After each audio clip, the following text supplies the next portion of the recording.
Durante a audiência pública sobre ativismo judicial e a legitimidade democrática, o advogado Rodrigo Saraiva Marinho, mestre em processo civil e professor de direito, explicou que a discussão sobre o ativismo judicial dos ministros do Supremo Tribunal Federal já está superada, tendo em vista que o que os ministros fazem vai muito além de qualquer definição de ativismo. O jurista apresentou uma longa lista de exemplos de decisões do Supremo que extrapolam suas funções e atribuições e mostrou que, para além da invasão de atribuições do Legislativo, o Supremo vem praticando claros abusos que culminaram na morte de um preso político. Ele explicou: fomos convidados para falar sobre ativismo judicial. Esse foi o tema colocado. A pergunta é se o nome ainda é esse, se o que o Supremo tem feito seria colocado como ativismo judicial ou se ele está indo muito além, a outra parte que se chama esse seminário relacionada à legitimidade democrática, ou seja, dá para chamar hoje tudo aquilo que o Supremo tem feito de ativismo? Ele não passou completamente em todos os ditames constitucionais, legais, restritos àquilo que deveria ser determinado, que eles, como guardiões da Constituição, e não ao contrário, como parece que tem acontecido. Saraiva apresentou o caso em que a Corte decidiu sobre aborto, substituindo o Legislativo e disse: nós já temos uma regra legal, nós já temos uma previsão legal muito bem estabelecida. Quando o Supremo não só vai contra essa regra do jogo, como também cria uma nova regra, ele não está sendo ativista, ele está descumprindo a lei. Ele está descumprindo aquilo que ele deveria cumprir, que é a lei e a Constituição. Em outro exemplo, ele lembrou que um único ministro decidiu proibir operações policiais em favelas e disse: não é papel de Suprema Corte fazer política pública. Nunca foi papel de Suprema Corte nenhuma no planeta Terra fazer políticas públicas. Isso é ativismo? Eu não estou discutindo mais se é ativismo, porque o ativismo é claro. Mas será que isso não deveria ser chamado por outro nome hoje? Já se passou muito da ideia de que aquilo seria ativismo judicial. Rodrigo Saraiva Marinho trouxe ainda um exemplo de decisões que, além de invadirem atribuições, ainda são contraditórias, lembrando que o ministro Alexandre de Moraes proibiu a nomeação feita por Bolsonaro para o cargo de diretor-geral da Polícia Federal. Ele disse: agora o Lula acabou de indicar o seu carcereiro. O Supremo não tomou a mesma decisão relacionada a esse caso. Qual é a lógica disso? Ou seja, vale para um e não vale para o outro? O precedente é aplicado àquele de que eu não gosto e não é aplicado àquele de que eu gosto? O advogado mostrou ainda manifestações abertamente políticas feitas pelos ministros ao lado de decisões parciais e contrárias ao texto legal. Ele disse: o nome ainda é ativismo judicial? Ou seja, se já passou muito do ponto. Ativismo judicial tem duas interpretações: eu vou para lá ou vou para cá. Isso seria ativismo. Não. Isso é contrário à lei, é contrário à norma constitucional. Saraiva mostrou o que chamou de o ápice do que seriam os abusos constitucionais, abusos processuais, o inquérito do fim do mundo ou inquérito das fake news.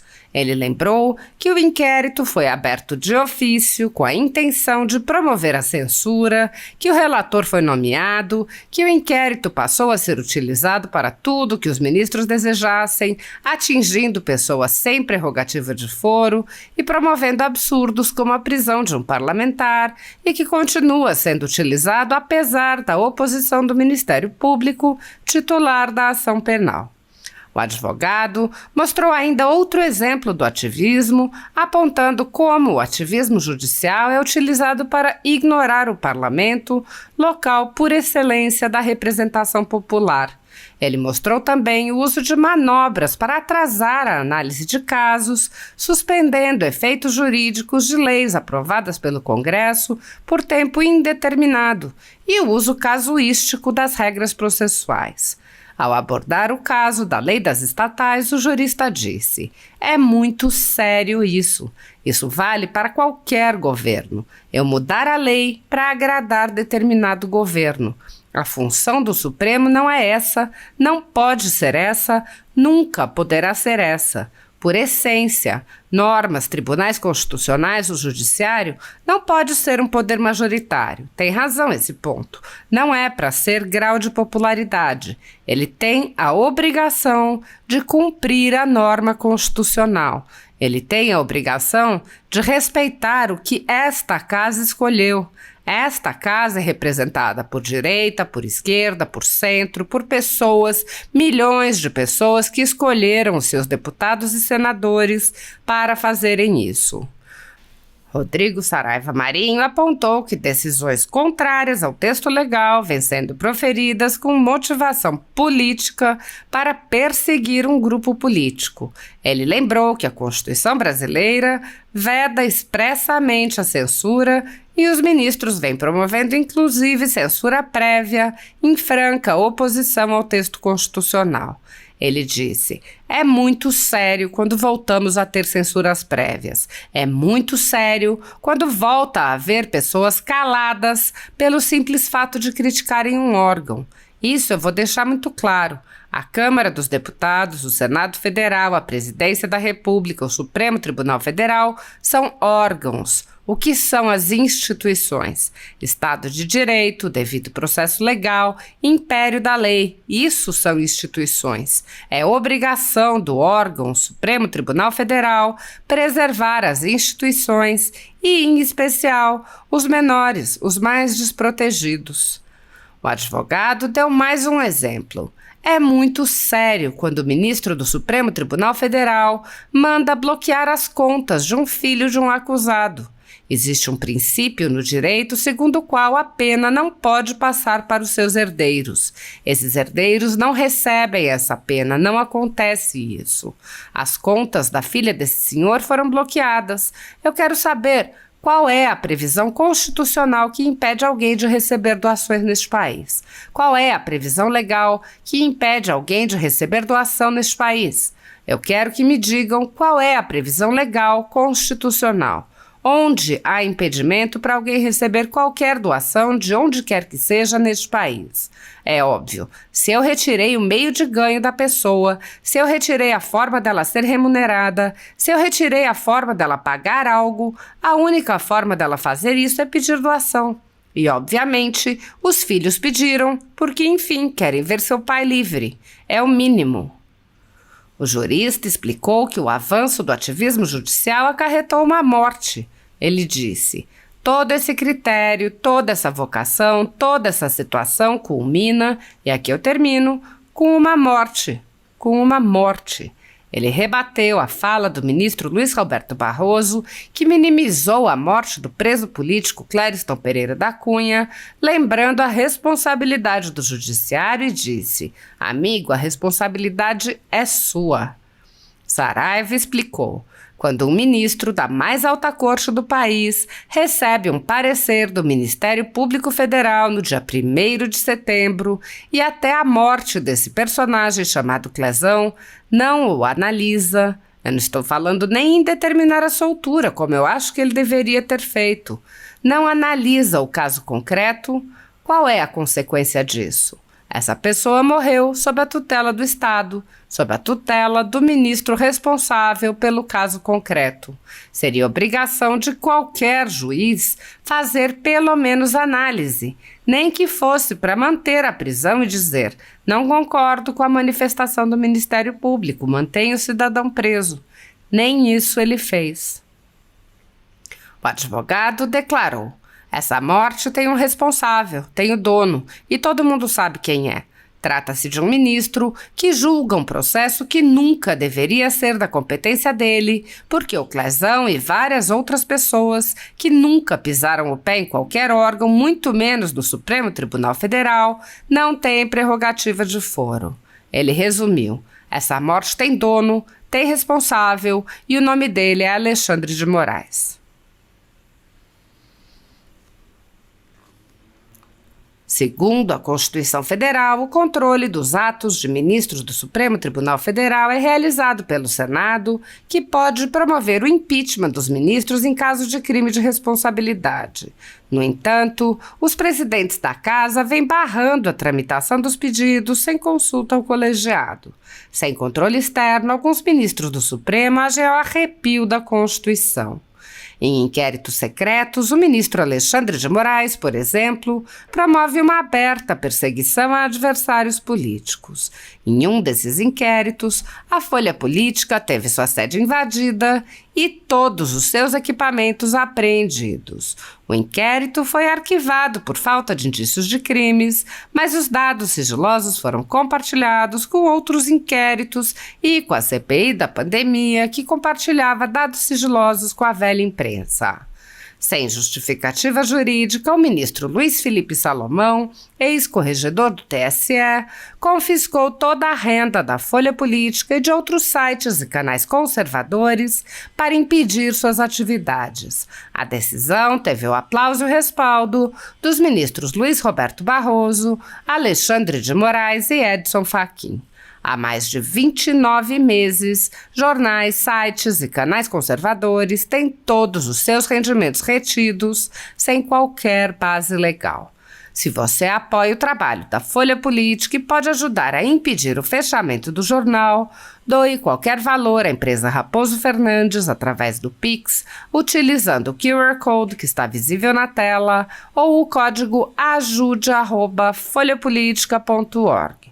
Caso não utilize Pix, há a opção de transferência bancária para a conta da empresa Raposo Fernandes, disponível na descrição deste vídeo e no comentário fixado no topo. Há mais de 10 anos, a Folha Política vem mostrando os fatos da política brasileira e dando voz a pessoas que o cartel midiático quer calar. Pix ajude@folhapolitica.org. Assista! Eu estava elogiando a condução dos trabalhos esse ano como diretor executivo do Instituto Livre Mercado e secretário da Frente Parlamentar pelo Livre Mercado. Parabéns pelo trabalho e na condução muito tranquila que o senhor fez na CCJ durante todo esse mandato. Agradecer mais uma vez por estar sempre ao lado do meu querido amigo Sebastião Coelho, sempre falando de todos os absurdos. Agradecer ao Eduardo e ao Pedro por essa oportunidade. Primeiro ponto, a gente foi convidado, todos nós fomos convidados para falar sobre ativismo judicial. Esse foi o tema colocado, não sei se minha apresentação está ali na tela. Esse foi o tema que foi colocado sobre ativismo judicial. A pergunta é se o nome ainda é esse. Se o que o Supremo tem feito seria, meu caro Sebastião, colocado como ativismo judicial, ou ele está indo muito além da outra parte que se chama esse seminário, relacionado à legitimidade democrática. Ou seja, dá para chamar hoje tudo aquilo que o Supremo tem feito de ativismo? Ele não passou completamente em todos os ditames constitucionais, legais, restritos àquilo que deveria ser determinado, que eles, como guardiões da Constituição, e não ao contrário, como parece aquilo que tem acontecido? Eu trouxe algumas decisões, do Supremo para demonstrar, contrariamente ao que foi dito pelo presidente do Supremo Tribunal Federal, que ele disse o seguinte absurdo: quem acha que o Supremo é ativista é quem não gosta do Supremo. Frase do atual presidente Luiz Roberto Barroso, como se não fosse possível se fazer uma crítica jurídica. E eu vou começar com HC 124306. Interromper a gestação até o 3º mês não é crime, decide a primeira turma do STF em habeas corpus. Essa casa deveria ter a responsabilidade de discutir esse tema. Essa casa, aqui, Câmara dos Deputados, Senado Federal, se essa casa entender por sim que tem que mudar a regra do jogo, é a ela que tem que ser buscado isso, é a ela que tem que ser determinado isso, é a ela que tem que ser trazido isso, porque essa casa, meu caro presidente, ela vai ter clareza no equilíbrio de forças, naquilo que a população brasileira acha que é correto ou não em termos dessa mudança. Nós já temos uma regra legal, nós já temos uma previsão legal muito bem estabelecida. Quando o Supremo não só vai contra essa regra do jogo, como ele cria uma nova regra, ele não está sendo ativista.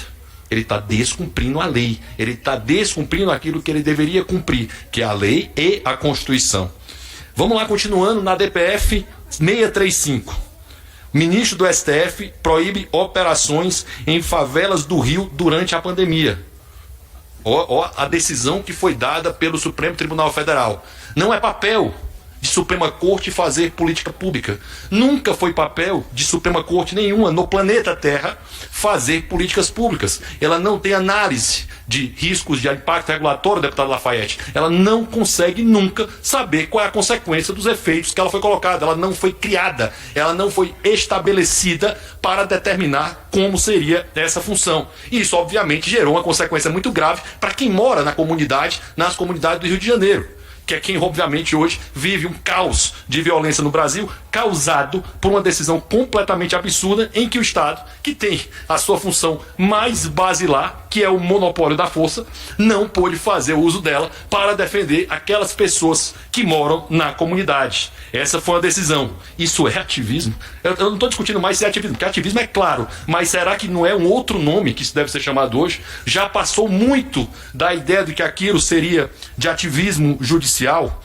Não satisfeito em se meter na relação que o Supremo, que essa Câmara dos Deputados já disse, não satisfeito em se meter numa política pública de segurança pública, o Supremo Tribunal Federal, no MS 37097 do Distrito Federal, numa ação de controle difuso, disse o seguinte: o ministro Alexandre de Moraes, esse é mestre em ir muito contrário ao que diz a norma constitucional, diz o seguinte: suspende a nomeação de ramagem para a chefia da Polícia Federal. Esse é um cargo em comissão, dizendo que havia princípio da pessoalidade lá, desembargador Sebastião Coelho. Ou seja, ele está se metendo em uma decisão que foi dada relacionada à relação entre o presidente e aquele que ele indicou. Agora o Lula acabou de indicar o seu carcereiro. O Supremo não, do Lula foi indicado. O Supremo não tomou a mesma decisão relacionada a esse caso. Qual é a lógica disso? Ou seja, vale para um e não vale para outro? A decisão, o precedente é aplicado àquele que eu não gosto e não é aplicado àquele em quem eu gosto. Esse mesmo Supremo que falou, esses mesmos membros do Supremo, perdão, até vou nomear para deixar claro: ministro Luiz Roberto Barroso, atual presidente, nós derrotamos o bolsonarismo.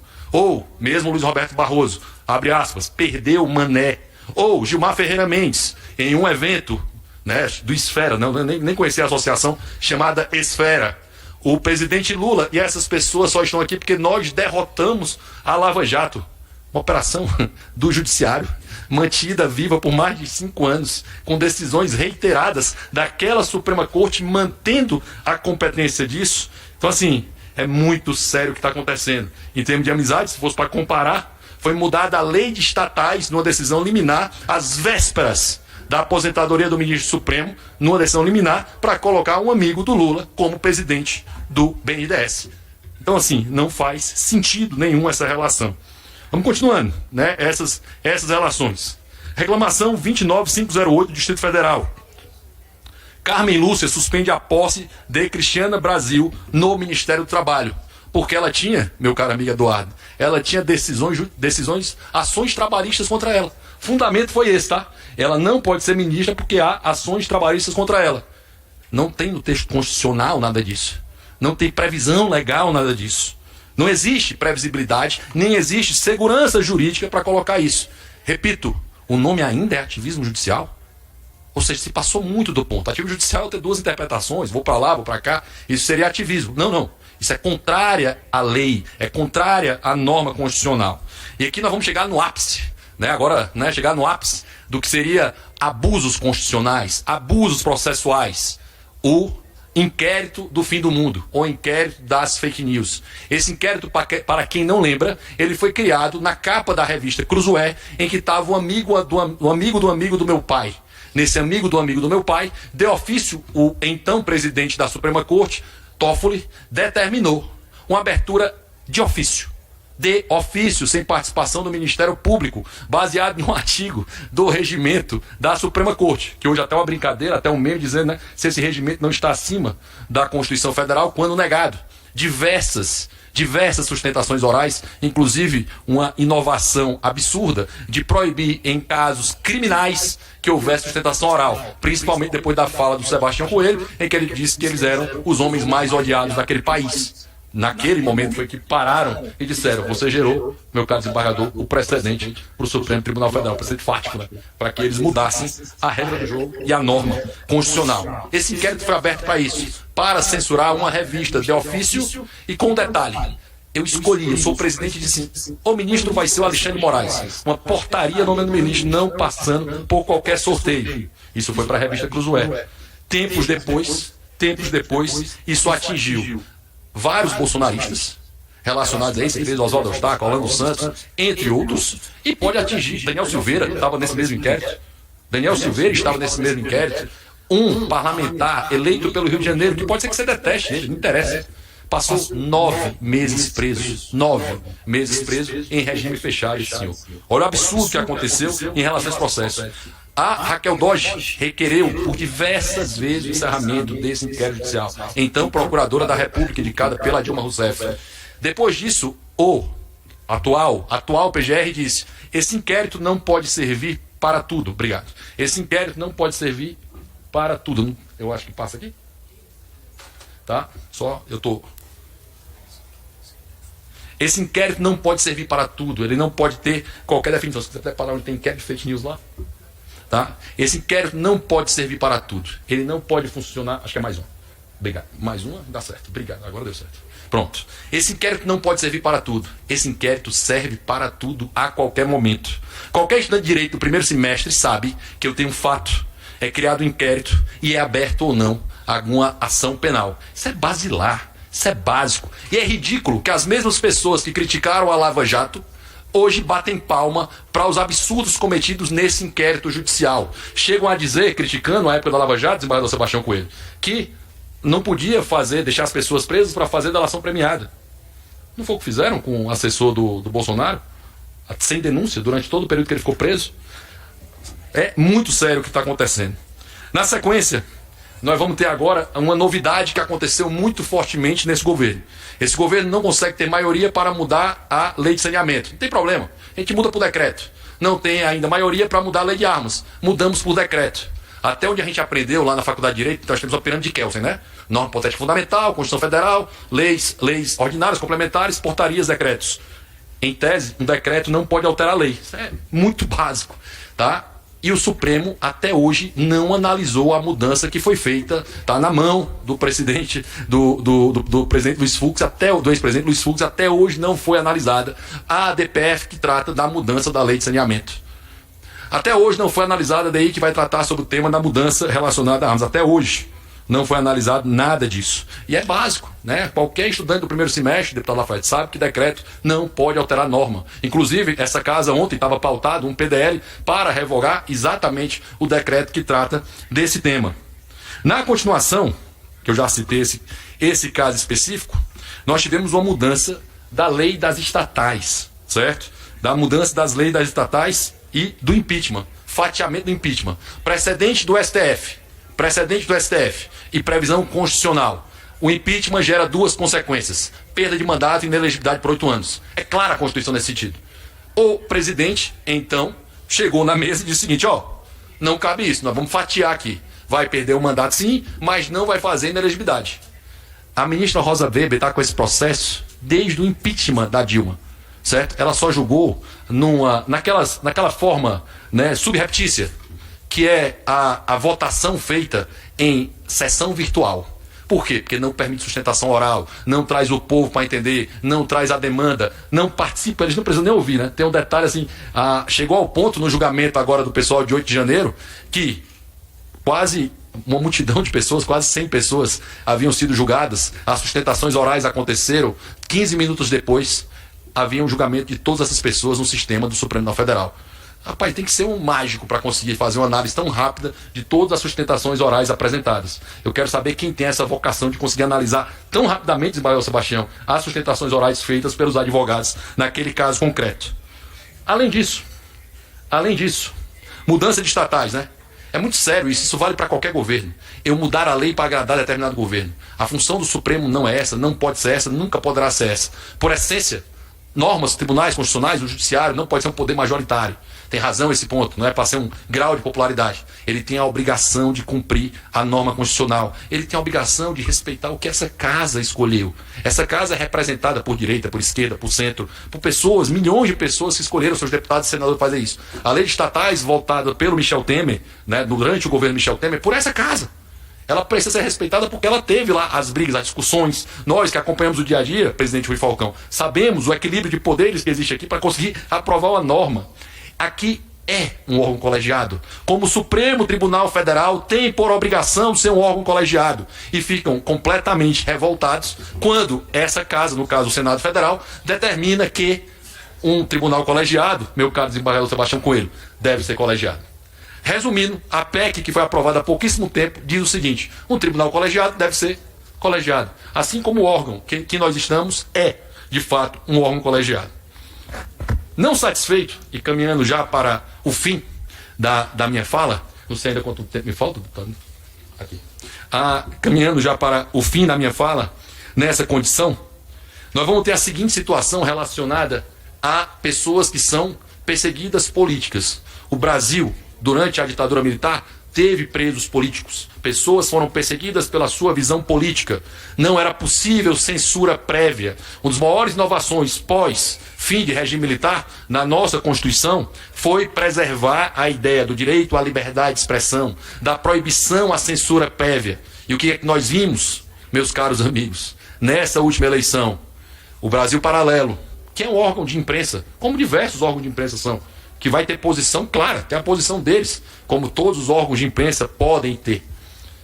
A gente chegou a ouvir da boca de um ministro que eu até acho que é o que nós faz uma das melhores decisões, uma das nossas, na péssima formação do nosso colegiado hoje, que é o colegiado do Supremo Tribunal Federal que nós temos hoje, que é muito ruim, né? Eu acho que a ministra Carmen Lúcia ainda consegue ser um pouco de luz naquele tribunal. E ela chegou a afirmar o seguinte: cala a boca já morreu, usando a expressão da época da ditadura.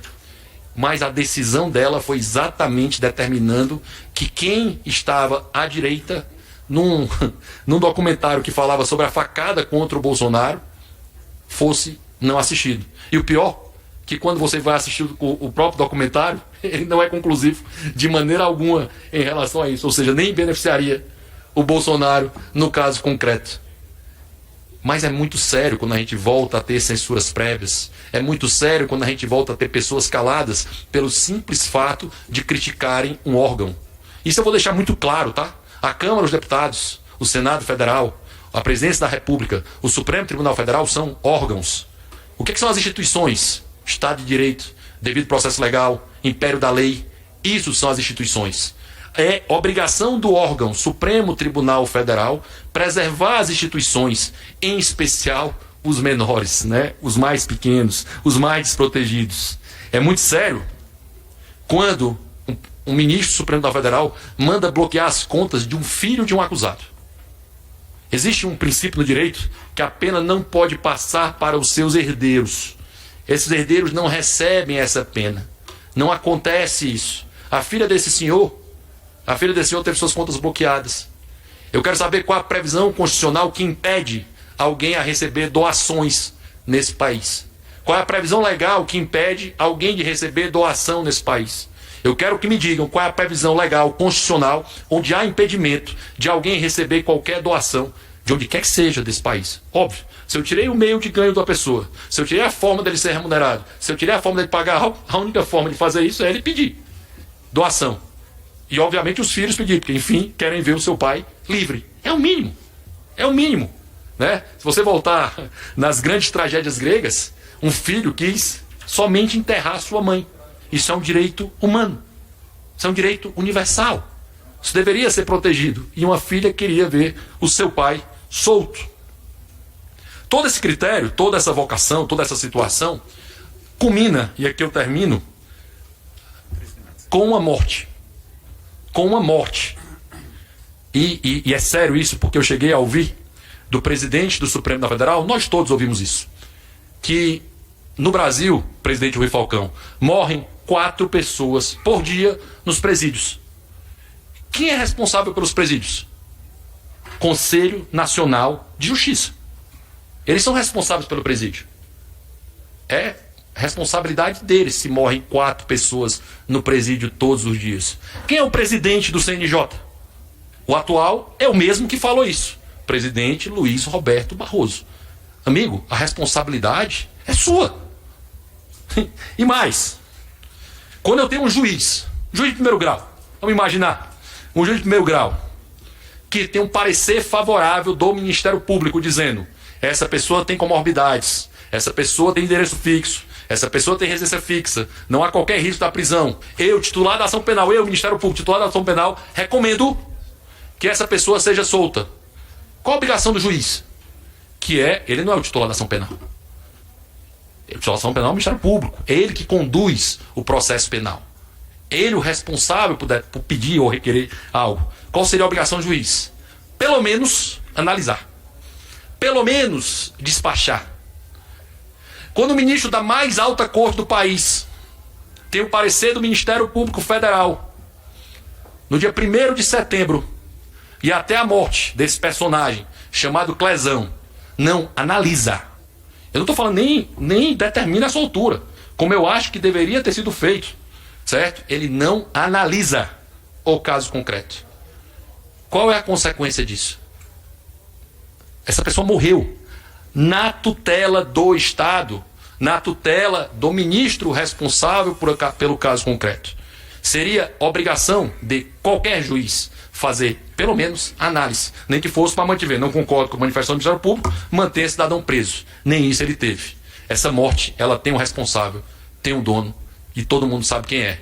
Um ministro que julga um processo que nunca deveria ser da competência dele. Nunca deveria ser da competência dele, porque o Clezão e várias outras pessoas que nunca pisaram o pé em qualquer órgão como o Supremo Tribunal Federal não tem prerrogativa de foro. Nessa sala, que está presente aqui, só 2 pessoas têm prerrogativa de foro. O presidente Rui Falcão e o deputado Lafayette. Ninguém mais tem essa prerrogativa de foro, e todos eles deveriam passar por primeira instância, segunda instância, STJ e STF, assim como o atual presidente passou. Assim como qualquer um de nós devemos passar enquanto não temos mandato para isso.